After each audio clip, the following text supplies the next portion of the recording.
Ayan mga kasabong, may kuryente na yung motor. Yan, malaki-laki itong tubig niya sa ilalim, pondo ng tubig. Yung nasa ibabaw naman, yung sa dalawang plate niya na yan. Ayan, tignan nyo, nakahingi tayo ng konting yan, lettuce sa plant na. Ayan, hopefully dumami siya, pero makakahingi pa tayo doon pag pabalik-balik tayong kakain doon. Kakain doon sa restaurant na yun, makakadiskarte tayo. Yan. Yung sa kanila, naglumot na, halos lupa na yung nandito eh. Nandyan, tsaka ibabaw. Halos lupa na, kaya nabuhay yung ganitong klaseng halaman. So ito sa atin, sariwang-sariwa pa, palibasa bago pa. So lalagyan natin ng, susubukan muna natin lagyan ng maliit na koi fish na pinatuyo ko naman to, kaya lang posible kasing may lason pa itong pintura. So meron akong ilang piraso doon na lalagay ko na dito. Hopefully mag-okay siya. Tapos ang pagpapaandar ng motor na ito,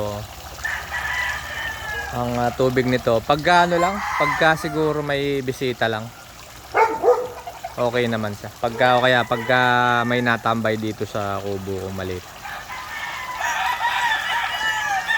Yan, para maganda-gandang tingnan. Tsaka mas fresh kung tignan.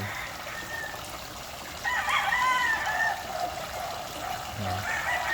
Okay, mamaya manghuhuli tayo ng koi fish doon sa isa. Lilipat na natin dito isa-isa yung mga isda doon. Okay, ayaw ko munang biglayin kasi baka may lason pa itong pintura. Bagong-bagong pintura kasi ito. Yan. Makakapagdala kaya ng trophy itong talisahin na ito. Mga kasabong, makakadagdag kaya ng trophy itong mga talisahin ko na ito. Wala makita maganda-gandang kulay eh, kasi yung iba naman, ang hirap naman kung gold lang. Pag white lang naman, parang plain na plain naman. Eh pag pula naman, hindi naman tayo masikat tayo sa off color. Kaya talisayin na lang ang pinapintura ko dito. Maganda-ganda combination ng kulay. Makasabang na. Pero hindi naman, bisabihin talisayin lang to. Pero hindi naman talisayin yung pinaka ano natin dito. Kumbaga sa para maganda lang tingnan. Ang combination kasi din ng kulay nitong pinintura ditong fountain. Maganda-ganda ang combination ng kulay.